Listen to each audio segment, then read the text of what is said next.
নমস্কার বন্ধুরা, টেস্টি কুকসে আপনাদের সবাইকে স্বাগত। আজকে আবার একটা নতুন রেসিপি নিয়ে চলে এসেছি। আজকে আমরা বানাবো এঁচোড় চিংড়ি। তার জন্য অবশ্যই এঁচোড় লাগবে। এঁচোড়টা আমি ভালো করে কেটে ধুয়ে দেখুন 70% মতন সেদ্ধ করে নিয়েছি। আর লাগবে আলু, চিংড়ি মাছ, আর এখানে নিয়েছি দুটো মিডিয়াম সাইজের পেঁয়াজ কুচি, একটা টমেটো, হাফ ইঞ্চি আদা, 10 থেকে 12টা কাঁচা লঙ্কা, 7 থেকে 8 কোয়া রসুন। এইগুলো দিয়ে আজকে আমাদের রেসিপিটা বানানো হবে। আর লাগবে সঙ্গে নুন, হলুদ, জিরে গুঁড়ো, লঙ্কার গুঁড়ো, গরম মশলা। এগুলো নিজেদের স্বাদ অনুযায়ী দেবেন নুন আর ঝালটা। আমি এঁচোড়টা সেদ্ধ করে নিয়েছি। এবার আমি কড়াইতে তেল গরম বসিয়ে দিয়েছি। এবার আমি এগুলোকে এঁচোড় আর আলুগুলোকে ভেজে নেব। এঁচোড়গুলো আমি আগে ভেজে তুলে নেব। এঁচোড়টা ভাজা হতে হতে আমরা মশলাটা পেস্ট করে নিই। এখানে শুধু আমি আদা, রসুন আর পেঁয়াজ এটা বেটে নেবো। আর আদা রসুনটা বেটে নেবো, পেঁয়াজ কুচিটা এমনি তেলে ভেজে নেব। এঁচোড়গুলো আমার ভাজা হয়ে গেছে। আমি এবার এগুলোকে উঠিয়ে নেব। এই তেলের মধ্যেই আমি একটু নুন হলুদ দিয়ে আলুটা ভেজে নেব। সব শেষে আমি চিংড়ি মাছটা ভাজবো। এগুলো আমার ভাজা হয়ে গেছে। এবার আমি আলু ভাজাগুলো উঠিয়ে নেব। এই তেলে এবার আমি চিংড়ি মাছগুলোকে ভেজে নেব। চিংড়ি মাছ আমার ভাজা হয়ে গেছে, বেশি কড়া করে ভাজার দরকার নেই। এবার আমরা চিংড়ি মাছগুলো উঠিয়ে নেব। এবার এই তেলের মধ্যেই আমি জিরে, গোটা গরম মশলা, দুটো শুকনো লঙ্কা, দুটো তেজপাতা ফোড়নে দিয়ে দেবো।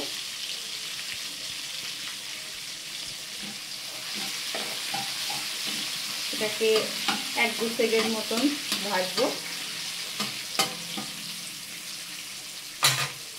এইবার এর মধ্যে আমি পেঁয়াজ কুচিটা দিয়ে দেবো।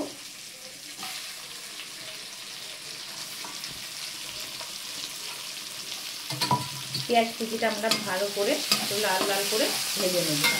পেঁয়াজটা মোটামুটি লাল লাল করে ভাজা হয়ে গেছে। এবার আমি এর মধ্যে টমেটো কুচিটা দিয়ে দেবো। দিয়ে এটা একটু নরম হলে তারপর আমি আদা রসুন পেস্টটা দিয়ে দেবো। এবার এর মধ্যে আমি আদা রসুন আর কাঁচা লঙ্কা পেস্টটা দিয়ে দিলাম। দিয়ে এবার এর মধ্যে আমি একে একে স্বাদ মতো লবণ 1 চামচ দিলাম। পরে আমি চেক করে নেব, লাগলে আবার দেবো। আর হলুদ দিলাম।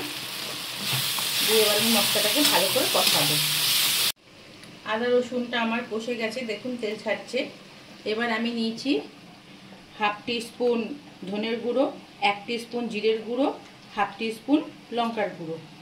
এবার আমি এই মশলাটাতে একটু জল দিয়ে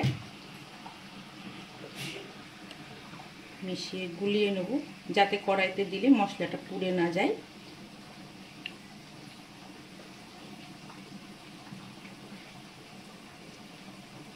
জল দিয়ে গোলা হয়ে গেছে। এবার আমি এটা কড়াইতে দিয়ে এই মশলাটাকে ভালো করে কষিয়ে নেব।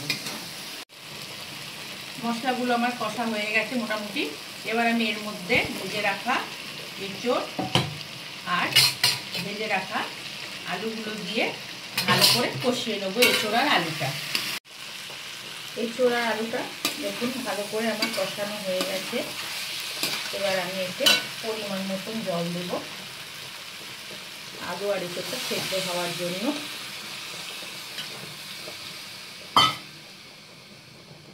ঝোলটা যে যেরকম রাখতে পছন্দ করবেন সেরকম পরিমাণে জল দেবেন। আমি মাখা মাখা করব, তাই আমি খুব বেশি জল দিলাম না।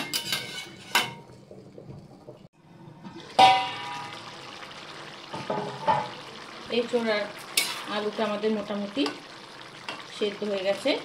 এবার এর মধ্যে আমরা চিংড়ি মাছটা অ্যাড করে দেবো।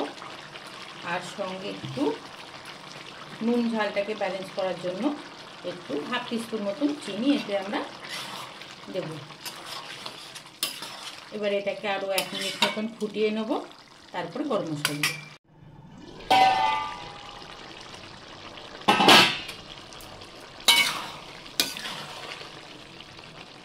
দেখুন আমার এঁচোড় আলু সেদ্ধ হয়ে গেছে। আমি চেক করে দেখেছিলাম, আমার নুন ঝাল মিষ্টি ঠিক আছে একদম। এবার আমার এঁচোড় চিংড়ি রেডি হয়ে গেছে। নামানোর আগে আমি একটু গরম মশলা দিয়ে নেড়ে দেবো।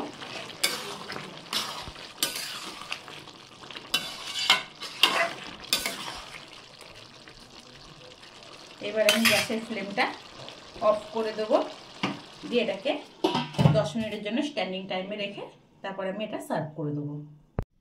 তৈরি হয়ে গেছে আজকে আমাদের এঁচোড় চিংড়ি। আমার এই রেসিপিটি যদি আপনাদের ভালো লেগে থাকে তাহলে অবশ্যই লাইক, শেয়ার ও সাবস্ক্রাইব করবেন নতুন ভিডিও পাওয়ার জন্য। আর আমার এই রেসিপিটি দেখার জন্য আপনাদের অসংখ্য ধন্যবাদ। ভালো থাকবেন, সুস্থ থাকবেন।